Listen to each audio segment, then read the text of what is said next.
형님, 대기업 사상 최대 실적이라는 기사가 매일 쏟아지는데 정작 서민경제는 이미 붕괴가 시작됐어요. 뉴스에서 절대 안 알려주는 진짜 현실, 오늘 다 양파 껍질 까듯이 까드릴게요. 대부분의 사람들은 코스피 오르고 기업 실적 좋으니까 나도 잘 살게 될 거라고 생각해요. 근데 진짜 현실은 냉혹해요. 상위 1%가 전체 금융자산의 60%를 쥐고 있거든요. 오늘 이야기는 딱 세 가지예요. 첫째, 주가물 과환율이 동시에 서민을 죽이는 구조. 둘째, 한국은행 데이터가 보여주는 충격적인 대출 붕괴 현실. 셋째, 지금 각자 도생시대를 어떻게 대비할 것인가. 끝까지 잘 봐주십시오. 그래서 제가 오늘 다 파헤쳐왔어요. 한국은행 리포트부터 MBER 논문까지 꼼꼼하게 분석해서 아주 시원하게 풀어드릴게요.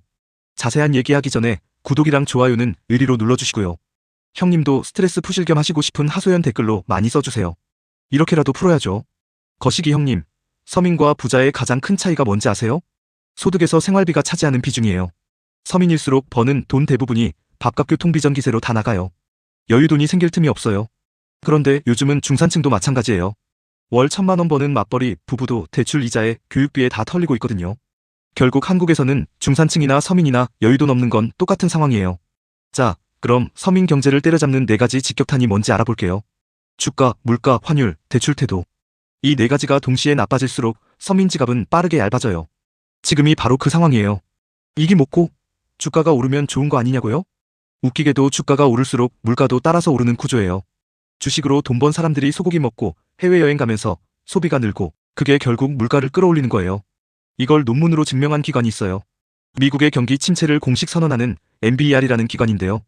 여기 논문에 보면 주식시장에서 한 달러가 새로 생겨날 때마다 소비자 지출이 연간 2.8% 증가한다는 통계가 나와요. 형님요, 쉽게 말씀드리면 이거예요. 주식으로 돈 번 사람이 삼겹살 대신 한우를 먹으면 정육점 사장님이 가격 올리는 거거든요. 그게 쌓이고 쌓이면 편의점 삼각김밥 값도 오르는 거예요. 내 지갑 털리는 구조입니다.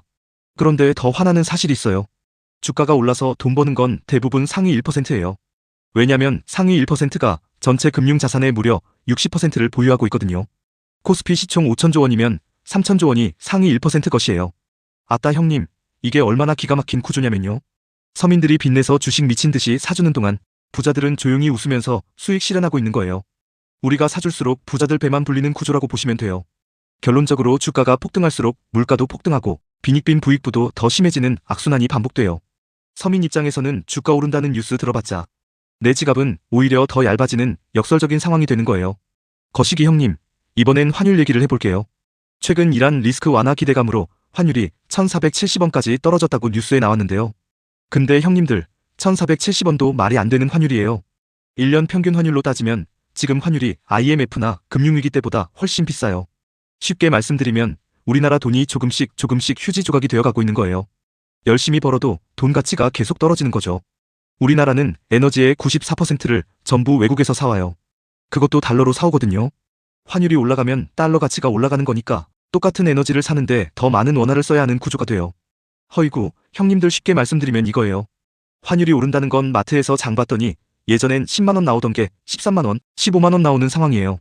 전기세 오르고 편의점 삼각김밥 하나 집었더니 3만원 나오는 세상이 오는 거예요. 그러니까 소득은 그대로인데 쓰는 돈만 늘어나는 거예요. 그냥 내 살면서 살았는데 갑자기 가난해지는 느낌이 드는 거죠. 근데 이건 느낌이 아니라 사실이에요. 진짜로 가난해지고 있는 거예요.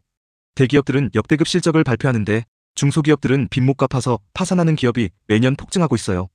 기업 세계에서도 똑같은 빈익빈 부익부가 벌어지고 있는 거예요. 한국 역사상 이렇게 극단적인 양극화는 조선시대 이후 처음이에요. 이게 뭐고, 그럼 개인은 어떨까요? 지금 개인 회생 파산 신청 건수가 역대 최대를 기록하고 있어요. 버티다 결국 손드는 서민들이 폭발적으로 늘고 있다는 얘기예요. 이게 그냥 뉴스가 아니라 우리 주변 얘기예요. 서민만 파산하는 게 아니에요. 무리하게 대출받아 집 샀거나 투자 실패한 중산층들도 줄줄이 파산하고 있어요. 결국 대다수 국민들이 갈수록 극빈층으로 내몰리는 구조로 가고 있는 거예요. 형님요, 여기까지도 충분히 심각한데 정말 결정타가 남았어요. 바로 은행들이 대출을 꽁꽁 잠그고 있다는 거예요. 여유돈이 없어서 은행 가서 좀 빌려보려고 하니까 그것도 이제 막히고 있는 거예요. 한국은행이 최근 발표한 금융기관 대출 행태 서베이 리포트가 있어요. 이걸 보면 진짜 충격적인 데이터가 나와요. 대기업 중소기업 가게 할 것 없이 대출 수요는 엄청나게 높은데 신용 위험은 더 크게 높아지고 있어요. 아따 참, 데이터를 구체적으로 보면요. 대기업 대출 수요 지수가 14포인트인데 신용 위험 지수는 무려 25포인트예요. 수요보다 위험이 더 크다는 게 뭔 얘기냐면 빌려달라는 사람은 많은데 갚을 능력은 더 빠르게 떨어지고 있다는 거예요. 쉽게 말씀드리면 이거예요. 동네 식당 사장님이 식재료 사려고 은행 가서 500만 원 빌리려는데 은행 직원이 사장님, 요즘 매출 떨어졌죠? 죄송합니다라고 거절하는 상황이 대기업한테도 똑같이 벌어지고 있는 거예요. 더 심각한 건 이 데이터가 2026년 2월 기준이라는 거예요. 중동 전쟁 터지기 전 데이터예요. 전쟁 터지기 전부터 이미 기업들이 대출 이자를 못 내기 시작했다는 얘기예요. 지금은 더 심각하겠죠. 거시기 형님, 비은행권, 즉 저축은행 같은 제2금융권 대출은 더 심각해요. 서민과 중산층이 주로 이용하는 곳인데 대출 태도가 IMF 때랑 맞먹을 정도로 꽉 막혀 있어요. 돈 빌릴 곳이 아예 없어지고 있는 거예요. 1금융권은 쳐다보기도 힘들고 2금융권은 아예 대출을 안 열어주는 상황이에요. 부의 사다리가 완전히 걷어져 버린 거예요. 집도 못 사고 투자도 못 하고 심지어 급할 때 돈도 못 빌리는 삼중 함정이에요. 아따 형님, 그 결과가 어떻게 나왔냐고요? 우리나라 청년들이 불법 사채 시장으로 내몰리고 있어요. 60대 일자리는 매년 늘어나는데 청년 실업률은 4년째 5년째 계속 오르고 있는 상황이에요. 나라가 후퇴하고 있는 거예요. 여기서 글로벌 시각도 봐야 해요. S&P 500 지수가 이틀 연속 사상 최고치를 경신했어요. ETF와 패시브 펀드가 만든 초거대. 자금 흐름이 기업 실적과 상관없이 대형주 주가를 끌어올리는 기현상이 벌어지고 있어요. 허이구, 형님들 쉽게 말씀드리면 이거예요. 실제 기업 가치는 그대로인데 주가만 올라가는 건 빵은 그대로인데 포장지만 커지는 거예요. 90년대 일본 버블, 97년 IMF, 2008년 금융위기, 그 공통점이 바로 이거였어요. 물론 세상에 100%는 없어요. 리스크도 짚고 넘어갈게요. 버블이 언제 터질지는 아무도 몰라요. 지금 당장 팔고 나왔다가 주가가 더 오르면 기회를 놓치는 거예요.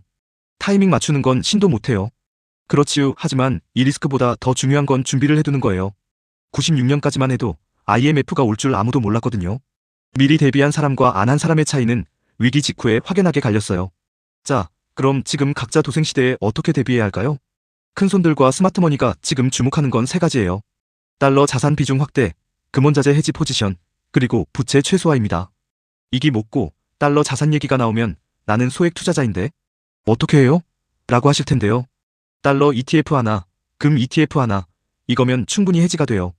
형님네 동네 치킨집 한 달 매출도 안 되는 돈으로 시작할 수 있어요. 주도 섹터도 바뀌고 있어요. 지금 AI 하드웨어, 광통신, 방산 섹터가 스마트머니 자금 유입 1순위예요. 반면 과도하게 레버리지 쌓인 리츠 부동산 관련 섹터는 금리, 환경 변화에 취약하니까 비중 조절이 필요해요. 아따 참, 개인 부채 관리도 정말 중요해요. 지금 변동금리 대출 갖고 계신 분들은 고정금리 전환 여부를 반드시 확인해 보세요. 금리 한번 튀어오르면 이자, 부담이 한 달에 수십만 원씩 차이가 날 수 있어요. 그리고 지금 이 내용 보시면서 나도 비슷한 상황인데 싶으신 분들 꼭 댓글로 남겨주세요. 형님들 상황이 어떤지 제가 읽어보고 다음 영상 주제 정하는 데 반영할게요. 형님들 댓글 하나가 진짜 큰 도움이 돼요. 정리할게요. 첫째, 주가물가 환율 대출 4가지가 동시에 서민을 압박하는 구조이고 상위 1%가 금융 자산 60%를 쥔 상황에서 주가 상승의 혜택은 서민에게 오지 않아요. 둘째, 한국은행 2026년 2월 데이터 기준으로 대기업 신용위험 25포인트, 중소기업 가계도 연체율 급등 중이고 제2금융권 대출은 IMF 수준으로 꽉 막혔어요. 셋째, S&P 500 버블 징후 속에서 지금 각자 도생 전략으로 달러 자산 해지, 부채 최소화, AI 광통신 방산 섹터 주목이 필요해요. 형님 오늘 내용 도움됐으면 구독이랑 좋아요, 의리로 눌러주시고 알람 설정도 꼭 해주십시오. 오늘 영상 보시고 나도 이런 상황이에요. 또는 이 부분이 궁금해요. 댓글 남겨주시면 제가 직접 다 읽고 다음 영상 주제에 반영할게요. 댓글 하나가 형님들한테도 도움되고 저한테도 큰 힘이 돼요. 복잡한 뉴스 듣느라 고생하셨고 머리 식히면서 생각 정리하세요. 오늘도 힘내시고 파이팅 하십시오.